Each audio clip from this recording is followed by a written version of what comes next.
Olá. O número de furtos no cemitério da Consolação aqui na capital caiu a zero depois que o Serviço Funerário Municipal passou a usar cães para fazer a guarda do local. Há denúncias de que os cachorros empregados na segurança do cemitério sofrem maus tratos. Projeto de lei apresentado na Assembleia, de autoria do deputado Feliciano Filho do PEN, proíbe o aluguel de cães para serviços de vigilância patrimonial em São Paulo. Este é o tema do programa Em Discussão com os nossos convidados. O advogado, Dr. José de Souza Lima Neto, da ONG 100% Animal, Rosângela Ribeiro, gerente de programas veterinários da World Animal Protection, e a advogada doutora Maíra Vélez, vice-presidente da Comissão de Proteção e Defesa Animal da OAB São Paulo. Muito obrigado pela presença de todos aqui neste programa Em Discussão. Você vai conhecer agora a rotina do Pitbull Thomas no convívio dos donos e o dia a dia da Maia e do Max, da raça Rottweiler, empregados na vigilância patrimonial. Cuidado com os cães. Maia, 4 anos, Max, 2, parecem brincar com o homem. Parecem. Os grandões da raça Rottweiler não brincam em serviço. Isso mesmo, serviço. Maia e Max trabalham como cães de guarda e foram contratados para a tarefa de uma empresa de segurança patrimonial. Os cachorros estão sempre na companhia de um vigilante condutor durante o batente. A rotina de trabalho deles é fazer rondas e alertar sobre qualquer situação que possa colocar em risco o patrimônio que estão protegendo. Quando o cachorro ele identifica uma pessoa que ele não está habituado a ver, então ele dá um certo sinal, né? Ele dá um certo sinal. Foi o que ele fez agora, né? É o que ele fez agora. Dá um certo sinal, então é esse sinal que a gente, né, tem como uma atitude suspeita, né? Maia e Max podem perder o emprego porque um projeto na Assembleia Legislativa visa proibir os serviços de segurança patrimonial com o uso de cães. Uma das justificativas do projeto é que os cachorros usados para esse fim não possuem laços de afetividade com o ser humano por não terem um dono definido. Hoje, esses animais estão sendo tratados como coisas, né? Eles colocam os animais aí sob risco de vida, eles podem ser envenenados, podem ser mortos para o meliante para poder entrar e fazer o furto, o roubo. E também está gerando um certo desemprego. Eu acho que se as empresas colocarem ali câmeras, alarmes, eles terão muito mais sucesso e não colocarão risco de pessoas, o risco de vida das pessoas. Na Grande São Paulo, cerca de 600 cães são usados por empresas de segurança patrimonial que locam os animais de canis especializados em treinar os cachorros para o trabalho. O setor defende a atividade e apoia a regulamentação do uso de cães. Os cães que trabalham na segurança privada regular, eles são muito bem tratados. Eles são fiscalizados pelo vigilante que o conduz, eles são fiscalizados pelas empresas que contratam e pagam, e eles são fiscalizados pelos clientes tomadores do serviço. O Pitbull Tobias, de 6 anos, fazia a função de cão de guarda em um ferro velho de São Paulo, até o dia em que foi resgatado por uma organização de proteção aos animais e hoje tem uma família. Característica da raça, Tobias gosta de agradar e fazer companhia. O Tobias passou pelo menos a metade da vida trabalhando e desde que chegou aqui na casa do André, a cada dia vem aprendendo mais sobre o convívio familiar. Como é que era o cão que chegou de uma situação de trabalho e o Tobias hoje integrado com as pessoas da casa? Bom, o Tobias se mostrou agradecido, um pouco triste no começo, mas logo depois começou a se ambientar a casa, ao ritmo da casa, aos horários da casa. E se mostra um cão agradecido, extremamente dócil, calmo.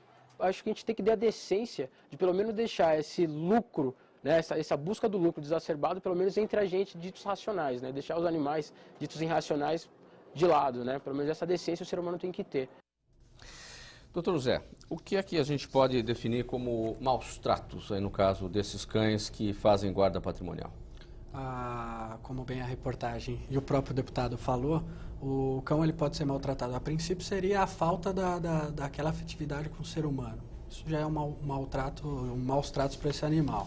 Bem como a falta de comida, água, o local onde ele fica normalmente no exemplo do cemitério, não tinha nenhum local guarnecido, ou seja, tomava chuva, a forma que eles estavam presos à coleira. Então são diversos maus tratos que esse animal pode estar passando, né? Se ele é acompanhado, como mostrou, por um vigilante, parece que ali tem aquela interação, né, entre animal e homem, tudo bem. Esse deveria ser, em tese, a realidade. Mas o projeto foi criado, e o próprio deputado falou, em razão de 90 e poucos % das empresas utilizarem os animais de outra forma. Então, os maus, quer dizer, os bons estão pagando pelos maus. E isso daí também, hoje em dia, com alta tecnologia, dá para substituir tranquilamente o animal por o mesmo um normal, ou por o mesmo tecnologia, por várias razões. Então, o animal, hoje, ele é companhia do ser humano. Vamos colocar assim, né? É uma companhia agradável, ele tem que ser muito bem tratado. E do nosso entendimento da ONG, é a proteção realmente desses animais, na realidade, né? Rosângela, na história ou nessa evolução da relação entre o cachorro e o homem, em que momento o cão passou a ser usado como guarda de patrimônio? Na verdade, os cães foram domesticados há aproximadamente 12 mil anos, que eles vêm acompanhando o ser humano. E, particularmente, o cão é uma espécie extremamente sociável, né? Ele precisa desse convívio tanto com outros animais da mesma espécie quanto o ser humano. O homem convivendo com o cão, no princípio dessa domesticação, foi uma experiência de simbiose, porque o cão tomava conta da tribo e o homem passava a dar para esse cão as sobras de alimento. Então, essa convivência passou se estabelecendo assim. Só que a partir do momento que hoje em dia nós temos, como o Dr. José falou, inúmeras tecnologias para substituir isso, você não precisa mais submeter hoje, no século XXI, você instrumentalizar esse cão, né? Esse cão hoje, a sociedade aceita o cão como parte de um membro da família. Ele não pode ser usado como um produto de segurança, né? O que nos preocupa realmente, a gente sabe que existem empresas confiáveis, responsáveis, mas o que nos preocupa, na verdade, é o que acontece com esse cão quando ele fica idoso. Se ele precisar de uma cirurgia, se ele tiver um câncer, precisar de uma amputação e não conseguir mais cumprir aquela função de guarda, né? Quem vai ser responsável por esse animal? Mas eu acredito que existem outras formas de se relacionar, apesar que existem algumas raças que a gente sabe que até tem essa questão territorial bastante exacerbada, né, de tomar conta do território, mas eu acredito que eles possam ter um convívio com o ser humano de uma outra maneira e não dessa maneira instrumental que a gente vê nessa atividade. Doutora Maíra, como é que a Comissão de Proteção e Defesa Animal da OAB avalia essa questão? Quais são os casos que chegam lá em relação a cães maltratados, cães que prestam esse tipo de trabalho? Você falou bem, Mauro. Realmente é uma prestação de serviços. Isso se tornou um ato de comércio, basicamente. Então, você coloca o animal como escravo, sendo utilizado ao bel prazer do ser humano. O que acontece é que boa parte dessas empresas não é regulamentada e aí fica mais difícil ainda você fiscalizar se eles estão sendo bem tratados ou não. Então, a comissão, ela vê isso com preocupação, vem acompanhando o movimento legislativo em todos os entes. Então, você tem aí no município uma lei, basicamente do mesmo teor como aqui no estado de São Paulo, que já dispôs sobre a questão de locação, cessão de cães de guarda para utilização por empresas de segurança privada e vigilância patrimonial. E eles entendem que não, o animal não é feito para isso, ele é feito para ter contato, para ser sociabilizado, para ter um lar.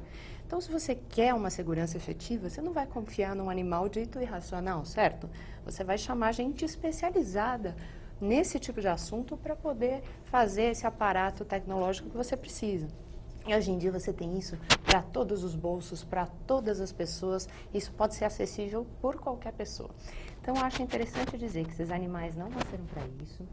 A grande realidade das denúncias que a gente recebe é que eles são jogados em galpões, em lugares muitas vezes fechados, isolados do ser humano, passam semanas ou até períodos maiores isolados, e muitos desses cães não têm o problema da agressividade que eles falam, mas têm problema de depressão, de apatia. Acho que a Rosângela, ela pode falar muito bem sobre isso e pode esclarecer a gente. Então, eles ficam apáticos, isso também demanda uma ressocialização. E a OAB já mandou uma proposta na época da proposição da lei municipal, que foi vetada. Agora há um movimento pela derrubada desse veto na Câmara Municipal de São Paulo. Nós mandamos a proposta de regulamentação. Ela é feita pelo Poder Executivo, uma vez que eles sancionem a lei. Como não foi sancionada, isso foi colocado de lado. Mas eu vou apresentar também ao autor do projeto, o deputado Feliciano Filho, essa proposta de regulamentação e ao Executivo, ao governo do Estado de São Paulo. Porque a gente quer que eles sejam tutelados por essas empresas pelo período de pelo menos 24 meses, já que se utilizaram desses animais, já que exploraram muitas vezes até o fim da vida, então que eles custeiem, que eles tratem muito bem desses animais, deem tratamento veterinário, adestrador para ressociabilização, que eles vão jogar na mão da sociedade um enorme problema. O que fazer com esses cães que não podem ser cuidados por qualquer pessoa? O que fazer com esses cães, doutor José? Inicialmente, já fora esses cães, né, as ONGs já têm muito trabalho com outros cães para adoção, né? E eu acho um problema, principalmente para os cães que estão saindo do emprego, vamos chamar assim, coitado, né? Demissão. Da demissão forçada deles, é o seguinte, o preconceito no próprio ser humano, dependendo. Aquele que gosta realmente do animal, entende o animal, ele não vê nenhum problema porque ele conhece o animal, como lidar. Não acha que ele pode ser violento. Mas aquele que tenta, né, participar da causa, vai ficar receoso de adotar esse animal. Então tem o Rottweiler, são já raças que um preconceito foi formado em cima delas. Pitbull, Rottweiler, assim, de uma forma, não como as raças de apartamento, vamos chamar assim, as raças menores, né? Mas para um Rottweiler, esse senhor que passou, né, com relação à reportagem, para mim é uma exceção. Ele pegou um pitbull, já adulto, né, praticamente, que era maltratado. Esse animal, como a doutora falou, poderia estar numa depressão tremenda, ele poderia ser violento, não por uma depressão mesmo, não a característica dele. E ele mesmo assim, o amor que ele está dando para esse animal, ele retribui. Então, muitas vezes as pessoas não entendem isso. E eu queria só dar também uma ideia, caso para a comissão, nós estávamos conversando, já que o Estado, digo o Estado no geral, ele tenta intervir tanto na vida privada, né, das empresas, pessoas físicas, seja lá o que for, para tentar realmente encerrar esse assunto e dar algum incentivo para que as empresas deixem de trabalhar com esses animais de vigilância, poderia até mesmo o próprio deputado pensar numa forma ou numa regulamentação, seja lá o que for o próprio Estado, dar um incentivo para essas empresas trocarem, um incentivo fiscal, um incentivo no empréstimo num banco público, algo para que as empresas elas sejam incentivadas a deixar de trabalhar com esses animais e substituam isso por equipamentos, por mais funcionários, tendo um incentivo também. Não é uma forma de você privilegiar essas empresas, claro, dentro da lei, da parte tributária ou da parte empresarial, há a possibilidade de fazer isso, né? Vá do interesse político, do interesse do Estado. Nesse sentido, doutor Zé, nesse raciocínio, o deputado Feliciano Filho, na nossa reportagem, ele chama a atenção para a questão do emprego da tecnologia, o uso de câmeras e tal. Se for pegar por esse lado, quer dizer, a coisa não está bem nem para os animais e nem para a prestação de serviço como é feita hoje. Quer dizer, a segurança também não estaria garantida, além do mal que é feito aos animais? Podemos voltar, então. A parte patrimonial, a parte de segurança privada, no Brasil, ela vem muito forte, pegando blindagem de carro, essa parte de vigilância, tudo. Por quê? O próprio Estado já não dá segurança para a gente. Então, a segurança pública, hoje, ela está quase sendo substituída pela privada. Daí é um problema, porque os cães, as empresas que utilizam esses cães, aproveitam isso. Então, o próprio Estado poderia vir, poderia chegar nas empresas, não tirando essa parte da segurança pública hoje, que é muito séria aqui no Brasil, e em São Paulo, principalmente, que eu já acho uma epidemia, partir para esse lado de também ouvir as empresas. Não estou protegendo as empresas, longe de nós, mas também para que isso entre num acordo. Hoje estamos entrando aqui no país, em São Paulo, em tantas discussões, uma categoria aqui, outra categoria, o privado, o público, são tantas discussões que um não quer abrir mão do outro. Então, por que o Estado? Já que o Estado está aqui para isso, eles estão tentando ter uma melhor relação entre nós aqui, nós cidadãos, nós contribuintes e assim por diante, pega as empresas, porque isso daí vai reverter e tem que reverter em favor da sociedade. Claro, focando também, uma empresa, por exemplo, ela teve um incentivo fiscal para que ela substitua todos os seus cães por um determinado, ou funcionários ou equipamentos, tudo bem. Porém, esses cães também de responsabilidade dele, ele tem que dar o destino certo. Ele tem que cuidar, ele tem que dar uma destinação, não é substituir e soltei o cão, ou larguei ou abandonei, não. Porque isso daí também ele perderia. É uma ideia assim que, conversando com a doutora, com todo mundo, talvez poderia ser um início de entrar num acordo, né? E eu acho válido pelo menos a conversa, né? Já de tantas ideias aí e uma discussão. Audiências públicas, como vem fazendo, mas é claro, sem brigas e pancadarias, né? Que ultimamente está meio complicado isso. Aqui na TV Assembleia SP, você acompanha um programa em discussão. Estamos falando hoje do projeto de lei de autoria do deputado Feliciano Filho do PEN, que proíbe o emprego de cães na vigilância patrimonial. Nós vamos para o intervalo, voltamos em seguida. Até já.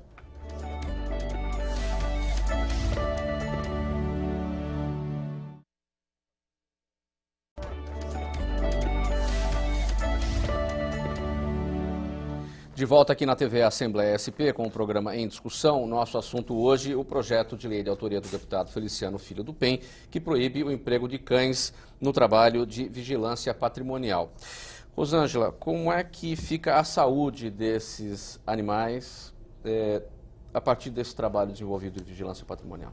Esse é um ponto muito importante. A gente vê que pode ocorrer um prejuízo ao bem-estar desses animais, não só o bem-estar físico, né? Muitas vezes algumas empresas ou até o sindicato falam, não, mas eles são bem alimentados, eles têm água à disposição, eles são levados no veterinário regularmente, mas a gente acaba se esquecendo do bem-estar psicológico desses animais.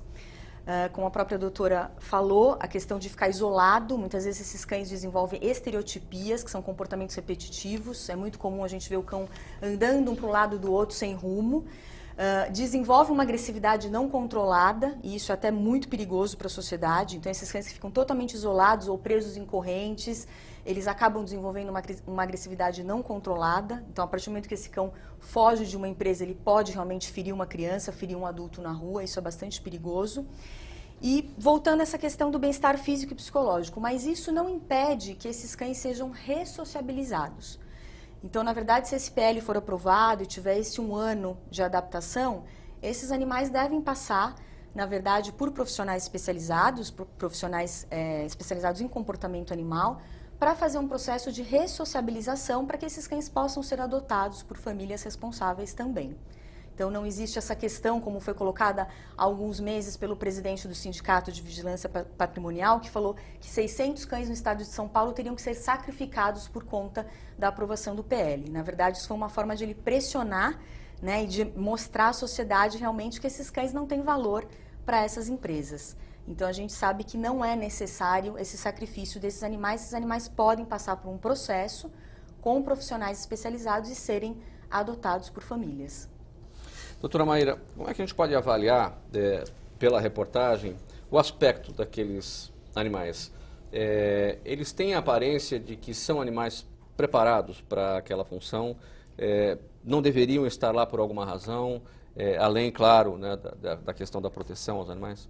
Claro, isso sem dúvida é matéria de estudo dos comportamentalistas, da nossa colega veterinária, Rosângela, mas a gente tem tanto contato com o cachorro ali, que a gente começa a observar que, por exemplo, aquela Rottweiler, ela não tem o menor perfil de guarda. Eu não sei como é que ela foi realmente instrumentalizada, como foi feito o adestramento, como foi focado, mas você tem vários tipos de adestramento.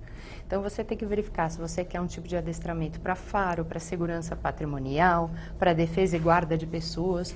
O tipo de treinamento que eu conheço mais agressivo, ele realmente Ele impede que o tutor do animal chegue a ter o animal perto de si durante a noite. Ele tem que ficar isolado para ficar mais agressivo. É o tipo de adestramento com o qual a Comissão de Proteção e Defesa Animal não concorda. Então você observa que muitos desses cães não têm o menor perfil, eles querem sociabilizar. Não é só por ser um Rottweiler ou um Pitbull que eles não tenham a necessidade de estar com o vínculo e o contato da afeição humana. O tempo todo eles precisam disso. Então assim, pelo tipo, é claro que eu precisaria observar mais de perto e eu nem sou especialista, mas ela é bem gordinha, parece que já foi mãe e tal. Você vê que esses animais muitas vezes são remanejados ou criados. Não sei se você já teve oportunidade, Mauro, de verificar reportagens sobre criadores ilegais. Então, eles têm algumas matrizes, que são as fêmeas, que eles utilizam para procriar. Uma cria atrás da outra, elas desenvolvem várias patologias, câncer, são descartadas como uma coisa no meio da rua. Então, há uma série de ativistas que acabam fazendo o que a gente chama de estouro de canil clandestino, uma vez que o poder público ou a própria justiça não tomem conta da situação quando provocados. Esses ativistas acabam muitas vezes invadindo esses locais e retirando tal a gravidade dos maus tratos que eles sofrem. Então, lembrando que quem utilizar e explorar esses animais pode responder por maus tratos, sim, eles são passíveis de incidir na Lei 9.605 de 98, que é a Lei de Crimes Ambientais, incluindo a responsabilização penal da pessoa jurídica. Então, eles que tomem muito cuidado, principalmente a entidade representativa, quando vem falar em termos de situações que desconhece. A Lei de Crimes Ambientais, ela prevê 1 ano de cadeia, né? Exatamente, é de 3 meses a 1 ano, tá? Na verdade, ali era de detenção. E você tem a possibilidade do aumento de pena em caso de resultado morte para o animal, tá? Então, quer dizer, é uma lei pífia, a gente sabe muito bem que pelo Código de Processo Penal, se você não atingir uma pena máxima aí de 4 anos, você tem 1000 possibilidades de transação penal, de suspensão da pena. Fica muito difícil alguém cumprir pena realmente através disso. E se você pudesse utilizar do recurso das penas substitutivas, prestação de serviços, a gente sabe que nem isso é implantado, que recai naquele problema, tanto do nosso judiciário como do poder público, falta de fiscalização. É o tipo da lei, Mauro, que se você não tiver fiscalização contínua nessas empresas, muitas irregulares, se você não tiver uma regulamentação correta do Poder Executivo, pode ser um desastre. Ainda na mesma questão, Rosângela, o que te chamou a atenção na nossa reportagem em relação à característica daqueles 2 cães, os Rottweilers, a Maia e o Max? Eles seriam cães preparados para fazer aquele tipo de trabalho? Olha, como a doutora Amélia falou, fica muito difícil você analisar o comportamento de um cão por uma filmagem que dura 30 segundos. Tem cães que passaram por um processo de adestramento para agressividade e não demonstram muito, né? Existem raças, principalmente as raças orientais, Akita, Husky Siberiano, eles não demonstram agressividade, eles não rosnam, eles não demonstram que vão morder. O Rottweiler, pensando por esse lado, ele não é um cão que demonstra muita agressividade. Mas simplesmente olhando durante 30 segundos, realmente não parecem cães agressivos, né? Muitas vezes essas empresas acabam adquirindo raças que para a sociedade são raças que parecem agressivas, como o Pitbull, Rottweiler, antigamente tinha o Doberman, né? Existem esses modismos de cães de raças potencialmente agressivas, né? Que a gente chama. Mas, infelizmente, assim, não daria simplesmente para avaliar através do vídeo. Agora, como eu expliquei, 90% dos casos, mesmo de cães que foram treinados para serem cães agressivos em determinadas situações, como a doutora Mayra falou, existem diversos tipos de adestramento, eles podem ser ressociabilizados. Você pode reverter essa agressividade através de um condicionamento. Da mesma forma que você condicionou o animal a ter uma resposta agressiva, você pode tirar esse condicionamento desse animal. Obviamente com pessoas especializadas, né? Então, no caso desses animais, a partir da aprovação desse PL, obviamente a gente vai precisar da ajuda desses profissionais. Ainda naquela questão da saúde do animal, quando se trata do convívio dele com o vigilante condutor, esse convívio ele pode se interromper. O cão pode ser levado para outra empresa, o vigilante ele pode também mudar de empresa, pode ser demitido, pode, enfim. Uma separação, uma ruptura pode acontecer aí. Qual o prejuízo para o animal? Existe, na verdade, o estresse da separação nos cães. Existem fatos documentados na mídia de animais que tiveram seus tutores que morreram, esses animais entram em depressão. Teve um caso recentemente de um boxer, na verdade, que a tutora dele morreu, faleceu. Ele entrou em depressão, ele emagreceu 14 quilos, ele veio a óbito por depressão, por esse estresse da separação. Os animais são seres sencientes e eles sentem e sofrem como ser humano essa questão da separação. Então imagina você ter um cão, o único ser que te dá atenção, que te dá carinho, que te conduz, que leva você para passeio, é um ser humano, é um vigilante, e de repente esse vigilante de um dia para o outro, ele pode ser transferido de cidade, ele pode ser demitido, ele pode ir para uma outra empresa. E ele não vai levar esse cão com ele, né? O cão é da empresa. Então acaba tendo esse estresse da separação, todo esse estresse psicológico pode afetar a saúde física do animal e pode alterar o comportamento dele. Esse cão pode se tornar mais agressivo, o novo condutor, o novo vigilante pode não conseguir ter o mesmo desempenho com esse cão e isso acaba sendo perigoso, tanto para o novo vigilante quanto para aquelas pessoas que adentram naquele patrimônio que esse cão está guardando. Eu acho bastante perigoso. Doutor José, qual é o seu conhecimento? Assim, em outras sociedades tão violentas quanto a nossa, com tanta criminalidade quanto a nossa, que exige aí um trabalho de segurança privada, como é que essa questão do animal entra também? Eles também são empregados nesse tipo de vigilância? Como é que isso é tratado? É que o Brasil é um pouco diferente de tudo, né? Podemos chamar assim. O problema, volto no que a doutora falou, é o sentimento de impunidade. Então, a lei de 3 meses a 1 ano de detenção, falar a verdade para vocês, não dá em nada. Aquela pessoa, ela vai ter um trabalhinho de talvez uma audiência, talvez vai transacionar no judiciário, pronto. Cestas básicas e Cesta básica, se pagar e continua sendo aquela sensação, posso fazer que não vai acontecer nada comigo. Lá fora, por exemplo, a lei já muda. Pode até pegar alguns exemplos da própria América do Sul. Sim, países na mesma realidade que a países nossa. na mesma realidade. Muda.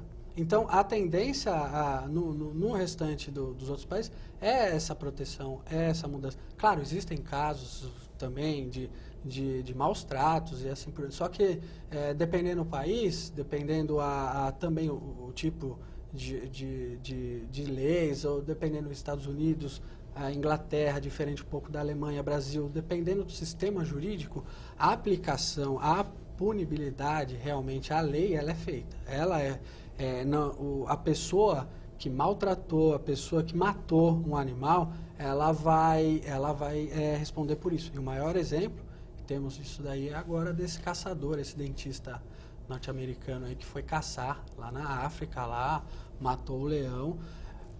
Eu entendi assim, se não fosse as redes sociais nesse caso, ou a comoção também das próprias entidades protetoras, não iria acontecer nada com ele, não iria ter essa comoção. E até mesmo também o fato, claro, o leão, ele era uma personalidade ali daquele parque.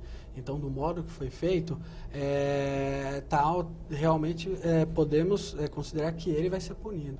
Agora, aqui no Brasil, pega não só animais domésticos, não fala assim, cães, gatos, mas pega para dentro do interior mesmo do Brasil, um Pantanal, lá na Amazônia, quantos animais, entrando em extinção, quantos animais que a própria 100% Animal também tenta participar e cuidar disso daí, se preocupar com isso, não só os cães ou gatos, mas também o restante, são mortos, são maltratados, são utilizados também para outras coisas que não seja realmente aquele habitat dele, invadido. É muito complicado. Eu acho assim, se nós formos falar disso daí, o Brasil, eu acho que ele não está dando o exemplo que deveria dar. Porque lá fora nós somos conhecidos porque muita selva, bastante índio, aquela coisa assim. E na realidade, nada, nós não cuidamos. E as ONGs, às vezes, a própria 100% às vezes grita para nada. Não que não tenha, que eu digo assim, ela grita e não é ouvida. Então é persistência também. Através da própria ordem, através dos ativistas, através das ONGs, através de pessoas da própria sociedade, que não tem vínculo nenhum, mas que tem esse anseio para que os animais sejam bem tratados, eu acho válido. E redes sociais hoje em dia de comunicação assim, para que a gente consiga fazer alguma coisa, por enquanto é a melhor coisa. Doutora Maíra, cuidar de um cão é simplesmente dar água e alimentação, porque na reportagem os vigilantes condutores, eles nos relataram que eles chegam para o trabalho, vão verificar o local onde está o cão, se está tudo limpo, se tem água, se tem comida, e aí eles pegam o cão e já começam a fazer o trabalho. É o suficiente? De maneira alguma, Mauro. Isso vem realmente da disposição do nosso Código Civil, que nesse ponto continuou ultrapassado, apesar da reforma. Então, o que acontece? Eles entendem que o animal é coisa. E enquanto ele for objeto, bem no Código Civil, ele vai ser tratado assim. Quer dizer, você dá ali, supre as necessidades básicas, mas você não está vendo as condições psicológicas desse animal, você não está vendo se ele interage, se ele é feliz como ser senciente que ele é, que sente tudo, que tem medo, que precisa estar ao lado das companhias. E a companhia eleita dele, atavicamente, do cão, é o homem. Quer dizer, são séculos e séculos, milhares de anos aí de convivência. Então, é claro que o cão alijado da sociedade não é um cão feliz. Ele acaba se tornando um extremo, seja de depressão, seja de agressividade ou de qualquer outro tipo de patologia. De onde vem a expressão, o cão é o melhor amigo do homem? É uma boa pergunta. Eu acho que isso é uma expressão popular que vem realmente do nosso dia a dia. Quem tem um cão sabe o quanto ele é especial. Eu, por exemplo, tenho a Judy, que tem 17 anos. Ela tem síndrome da disfunção cognitiva, problemas seríssimos, e cada um de nós tem uma experiência com o animal. Não é fácil, eles vão envelhecendo e vão tendo os mesmos problemas que a gente, mas o amor faz a gente se superar, e muito. Então, é a diferença de quem trata o animal como coisa e quem trata o animal como um ser especial que é. Então, a gente batalha muito na OAB pela mudança na natureza jurídica dos animais no Código Civil, para que eles parem de ser objeto e passem a ser sujeito de direitos. Sujeito que é protegido por um arcabouço jurídico. Então, você falou dos deveres, não é só o dever de alimentação, você tem dever de guarda, você tem responsabilidade diante daquele animal perante terceiros. Se ele agredir alguém ou fizer alguma coisa que realmente agrida a integridade física de uma pessoa, ele vai responder por isso. E só para fechar esse raciocínio, onde é que esbarra essa questão da mudança da natureza no Código Civil? Em tudo. Toda a legislação de proteção e defesa animal, ela será alterada aos poucos, uma vez que o Código Civil seja alterado. Nós temos 2 projetos de lei no âmbito federal nesse momento, um do senador Anastasia, que foi inclusive aprovado agora no Senado, mas precisa da aprovação bicameral da Câmara e do Senado, e temos um outro que eu gosto muito, que é o 6799 do Ricardo Izar. Ele fala muito da questão, tenta tirar o cunho especista, ou seja, falar que uma espécie é melhor que outra, e coloca uma proteção por sobre todos os animais não humanos, ou seja, ele para de ser coisa e passa a ser tratado como sujeito de direitos.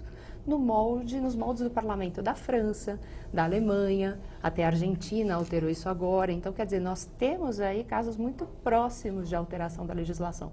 Se isso não for feito, eles vão continuar utilizando o animal da maneira que eles quiserem.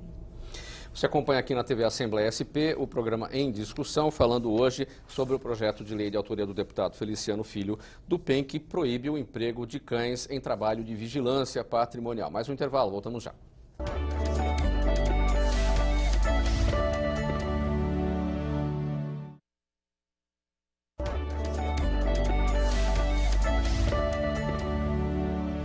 De volta com o programa Em Discussão, aqui na TV Assembleia SP. Hoje o nosso assunto, projeto de lei de autoria do deputado Feliciano Filho do PEN, que proíbe o emprego de cães no trabalho de vigilância patrimonial. Rosângela, e aí, tanto faz se é o cão de aluguel, ou seja, se a empresa de vigilância patrimonial aluga o cão para esse tipo de trabalho, ou se ela é a própria dona, se ela compra o cão para isso. Na verdade, aí ela entra, esses cães estariam realmente passíveis da questão da lei, como falou a doutora Maria, o doutor José, a questão da lei 9.605. Então, se eu tenho um cão e eu sou pessoa jurídica, ou se eu tenho um cão, eu sou pessoa física, não importa que tipo de vínculo, que tipo de caracterização eu posso estar. Mas se eu tratar aquele cão mal, se houver maus tratos, eu vou ser penalizado sob essa lei. Então, aí sai um pouco dessa questão. Se eu tenho uma empresa e eu compro cães para serem criados nessa empresa e para fazerem a guarda da minha empresa, eu tenho que cuidar desses cães da melhor maneira possível. Mas a questão aqui, nós estamos falando do uso, da utilização de empresas de segurança patrimonial de cães para fins de guarda. E aí essas empresas alugam esses cães, então é uma atividade comercial. Se está fora dessa atividade comercial, aí passa a ser a categorização como se eu fosse proprietária do cão e eu tenho realmente deveres em relação àquele cão. Eu sou a tutora daquele cão. Qual a diferença entre esse trabalho de cão fazendo guarda patrimonial, seja alugado, ou sendo a própria empresa a dona do cão, e os cães que estão com a Polícia Militar fazendo o trabalho também de busca de drogas e toda busca de pessoas? Os cães de uso militar, eles também passam por esse processo, mas dentro da Polícia Militar existem algumas regras que fazem com que um soldado passe a adestrar esse cão, passe a conviver com esse cão. Esse cão, quando chega numa determinada idade, ele é aposentado e em 99% dos casos ele é adotado por este soldado, por esse militar que passou toda uma vida de trabalho com ele. Esse cão tem uma patente, entendeu? Existe uma relação muito mais próxima entre o adestrador, que seria o militar que conduz esse cão. Obviamente, esses cães à noite, eles dormem em canis, eles têm contato com outros cães, mas também se houver maus tratos, se a gente vê que em determinado canil de determinada corporação houver maus tratos, essa corporação também vai ser penalizada por essa lei. Então, não importa. Agora, obviamente, na Inglaterra, por exemplo, desde 2008, é proibido o aluguel de cães para fins de segurança, em toda a Inglaterra. Mas existem os cães das corporações militares. E esses cães também passam por vistorias, inclusive de organizações não governamentais, que vão aos locais verem se esses cães estão sendo bem tratados. E existem outras cidades no mundo, nos Estados Unidos, Massachusetts, Boston, que proíbem também essa questão de locação de cães. No Brasil, Curitiba, Santos, a cidade de Santos, existem municípios que já proibiram essa atividade. E nesse caso dos cães dos militares, eles obrigatoriamente têm que ser adotados pelo adestrador? Não existe uma obrigação, mas isso acaba acontecendo até pelo vínculo que esses militares passam anos com esses cães, né? Então, como eu te expliquei, 99% dos casos, esses cães passam a viver na casa desses militares. Em algum caso, há uma exceção que o próprio militar que acompanhou esse cão não puder adotar, ele é adotado por outro membro da corporação. Esse cão não é eutanasiado, não é sacrificado e muito menos abandonado. Ele vai para a casa de algum membro da corporação. Isso acontece em vários países do mundo da mesma maneira. Mauro, inclusive, complementando o que a doutora Rosângela falou, eles têm uma lei já aplicada para isso, que é relativa à aposentadoria desses cães militares, da polícia, enfim, o que acontece? Eles têm um salário mínimo, tá? Isso aqui no estado de São Paulo, vinculado para que eles possam ter condições de subsistir numa idade mais avançada. O problema é que essa aposentadoria ainda é concedida para o policial. Você me perguntaria, mas como seria concedida para o animal, né? Teria que haver, de novo, uma fiscalização. Mesmo que o Conselho Regional de Medicina Veterinária fizesse um convênio para observar como esses cães estão sendo tratados, existe vínculo, a chance deles serem maltratados é menor do que na sociedade de uma maneira aberta, mas a gente tem que ficar de olho, afinal são animais já debilitados, uma terceira idade, que eles merecem viver o seu tempo de descanso, né? A questão do valor, você diz em relação à fiscalização de como esse valor está sendo empregado. Exatamente. É muito difícil isso, não? Muito. Se eles estão destinando bem, se eles recebem uma ração de boa qualidade, teria como fazer esse controle. Lógico. Já que eles estão dando dinheiro público para isso, então eu acho que eles poderiam fiscalizar, a obrigação do poder público. Ô Mauro, também você tem uma mecânica, doutor José? Como é que poderia funcionar? Então, com relação à Polícia Militar, eles se consideram parceiros também, né? Eles falam.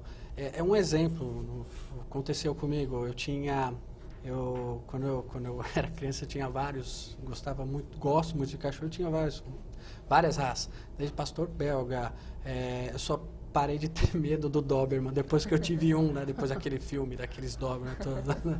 E o meu Doberman, na época, o Rock, ele não estava lá no quintal, lá da minha casa, tinha algum problema que os cachorros ficavam doentes, algo assim que eu precisei doar ele. E eu fui lá no canil da Polícia Militar, que o meu pai era militar também, acompanhei ele, fui até lá e eu vi realmente como que funcionava. O militar que me atendeu falou que ele ia ficar muito bem, que ele ia trabalhar, e realmente ficou. E eles, quando podia, retornavam, falavam, olha, o Rock está bem, se você quiser vir visitar o Rock, vem. Então, e ele ficou muito bem, até que aposentou também e cumpriu o que ele... E com relação à destinação disso, também desse valor também, como a doutora falou, é muito difícil, porque às vezes esse valor, a ração que é concedida lá no canil, por exemplo, o policial militar não vai conseguir, ou que adotou não vai conseguir talvez com esse dinheiro complementar e manter a ração ou o tratamento dele, mas ele vai fazer o que pode. Mas a fiscalização disso pode ser através de convênios, através de ONGs conveniadas que possam, às vezes, fazer uma fiscalização ou visitar, ou fazer um cadastro desses policiais que adotaram no modo de falar, esses policiais cães que aposentaram. E eu não sei se o Conselho Regional de Veterinária também poderia auxiliar nisso, mas se não tiver, talvez, não que seja má fé ou não da pessoa que está recebendo isso, mas o tratamento eu acho que não pode ser equilibrado do que o cachorro, do que aquele cão estava tendo lá no canil. E Mauro, complementando essa questão, para aquelas vozes que já vão se levantar, mas poxa, eles recebem uma aposentadoria e tanta gente passando fome. A questão eles contribuíram para a sociedade. Então eles merecem ter uma reversão e ter a proteção, que é constitucional, é garantia constitucional que eles tenham essa proteção. Então antes de falar esse tipo de coisa, você tem que pensar que o animal precisa de nós. Prestou serviços? Tem que ter uma contrapartida da sociedade. São as mesmas vozes que se levantam contra a defesa animal. Existem projetos também que propõem a criação de delegacias para denúncias, disque denúncia. Tem um projeto do deputado Jorge Rato aqui na Assembleia para a criação de disque denúncia para que se leve o problema do maus tratos adiante. E é sério, né? Aí para com esse sentimento de impunidade também. Se tem uma delegacia, se eu não me engano, aqui em alguns estados já temos, né? Uma na São João aqui, uma especializada. A especializada cai lá no meio ambiente, né, da São João, né? Não é só para isso. Então a delegacia do meio ambiente que ela comporta tudo, né? O que eu acho que deveria ter é uma especializada para maus tratos mesmo do cão, do gato, do animal de estimação aqui. Especial para eles. Agora, colocou lá, por exemplo, a delegacia da mulher. É para denúncias contra a violência, tem a lei, mas é tudo isso para ela, para a mulher, no caso. E se não deu certo, tudo junto, né? Então tiveram que desmembrar isso. E o animal, eu acho a mesma coisa. É uma comparação, meio só de funcionabilidade do negócio, para funcionar. Porque se continuar lá, é mais uma denúncia. Não, dá para entender a comparação, inclusive no sentido de você ter policiais preparados para o recebimento dessas denúncias, senão fica como tem nas delegacias da mulher, crime menor, tudo, né? Fica mais um crime menor, vai dar mais prioridade para um tráfico de passarinhos, alguma coisa assim, e aquele animal, não. Porque normalmente o pessoal reclama, aquele lá é um exemplo, eu já vi muitos falarem isso. Aquele lá ele trafica, ele é homicida, ele faz tudo e não está preso. Aquele lá que foi pego só carregando uns passarinhos, está preso. Não tem comparação. Assim, a lei tem que ser cumprida, depende de cada caso. Mas aquele que está traficando aqueles passarinhos, imagine, não é só aquele fato da gaiola, os passarinhos lá dentro que ele cometeu. Ele está ao mesmo tempo financiando um tráfico, financiando tudo lá para trás, desmatamento, tudo isso para chegar naquele que foi preso. E dentre os vulneráveis na nossa sociedade, os idosos, as crianças, as mulheres, os animais são os mais vulneráveis. Sim. Eles não podem pedir ajuda sozinhos, eles não podem ir numa delegacia, eles não podem ir numa assistência social pedir ajuda, né? Eles não têm voz, eles são extremamente dependentes do ser humano, por isso que nós precisamos realmente denunciar, criar essas delegacias e melhorar a vida deles. Numa ação criminosa, eles estão sujeitos, inclusive, às mesmas coisas que os humanos. Eles podem ser baleados, eles podem ser machucados, porque diferente de um alarme, de um equipamento, um dispositivo que acione a polícia. Né? Exatamente. Tem Você casos, tem leis trabalhistas, né, para os seres humanos que, na verdade, um vigilante, ele foi de livre e espontânea vontade seguir essa profissão, né? Então ele escolheu ser vigilante, ele está lá. E se as leis trabalhistas não forem cumpridas, né, se ele não ganhar aditivo de insalubridade, de periculosidade, uma série de coisas, ele pode reclamar, inclusive na justiça trabalhista. E o cão? O animal não né? tem esse Quem direito. vai garantir todas essas questões de periculosidade. Então, eles são totalmente vulneráveis e totalmente dependentes. Fica uma situação muito mais complicada. Rosângela, aproveitando que você está com a palavra, o tempo do programa está acabando. Para sua conclusão sobre o nosso tema, até 1 minuto, por favor. Bom, eu acredito que os animais não podem ser encarados como meros instrumentos, né? Existem hoje inúmeras alternativas tecnológicas para garantir a segurança patrimonial. Então, é perfeitamente possível a gente deixar de usar, de utilizar esses seres vivos para esse tipo de segurança. Obviamente, vai ter que passar por um processo, mas esse processo é perfeitamente possível de ser concluído. Então, nós apoiamos, a minha organização, o World Animal Protection, apoia este PL. Doutor José, sua conclusão sobre o nosso tema? Concordo também com toda a discussão que foi debatida hoje aqui. Esse projeto de lei ele tem que ser aprovado, discutido com a sociedade também, muito importante isso. E o principal, vamos pensar realmente nessa troca entre o Estado e o privado, sempre levando em consideração e sempre favorecendo, no nosso caso aí, os animais, no caso o cão, que está sendo usado para essa guarda. Então, o pessoal da 100%, a ONG, o pessoal do nosso escritório aprova e está à disposição para essa discussão aí e que sempre para o bem do animal. Doutora Maíra, sua palavra final? Bom, em primeiro lugar, gostaria de parabenizar a comissão de juristas que apresentou o projeto de reforma do Código Penal. Infelizmente, ocorreu que na Câmara dos Deputados eles entenderam que as penas agravadas de maus tratos deveriam ser diminuídas, na contramão do que pensa a maioria da sociedade. Mas a comissão de juristas fez um brilhante trabalho, inclusive protegendo vários tipos de fauna, cetáceos, baleias, uma série de questões problemáticas que nós temos nesse momento. E no enfoque na questão da segurança privada, eu queria fazer um alerta para o poder público e para a sociedade. Para o poder público, para a Secretaria de Segurança Pública, que pense em orientar também, dar cursos específicos para os inspetores de polícia, para os delegados, para que eles saibam tratar essa questão de uma maneira especial, já que você está tratando com vulneráveis e a lei penal não os trata como coisa, mas como seres sencientes. E também para toda a sociedade. Se você vir um caso de maus tratos, denuncie. A OAB de São Paulo recebe essas denúncias e encaminha. Você pode denunciar em qualquer delegacia próxima à sua casa, não é necessário uma delegacia especializada. Levem fotos, vídeos, nomes de pessoas que realmente possam ser autores de maus tratos e só assim a gente vai mudar a sociedade, enviando muitos e-mails aos parlamentares para que eles aprovem essa mudança no Código Civil. Não vamos deixar que a bancada ruralista acabe com o nosso sonho. Quero agradecer a presença do doutor José, doutora Maíra, Rosângela. Hoje nós falamos aqui no programa em discussão sobre o projeto de lei do deputado Feliciano Filho, do PEN, que proíbe o emprego de cães para fins de segurança patrimonial. Críticas, dúvidas, sugestões, você pode mandar aqui para a gente no e-mail tvassembleia@al.sp.gov.br. A você que nos acompanhou, obrigado pela audiência. Tchau, até o próximo programa.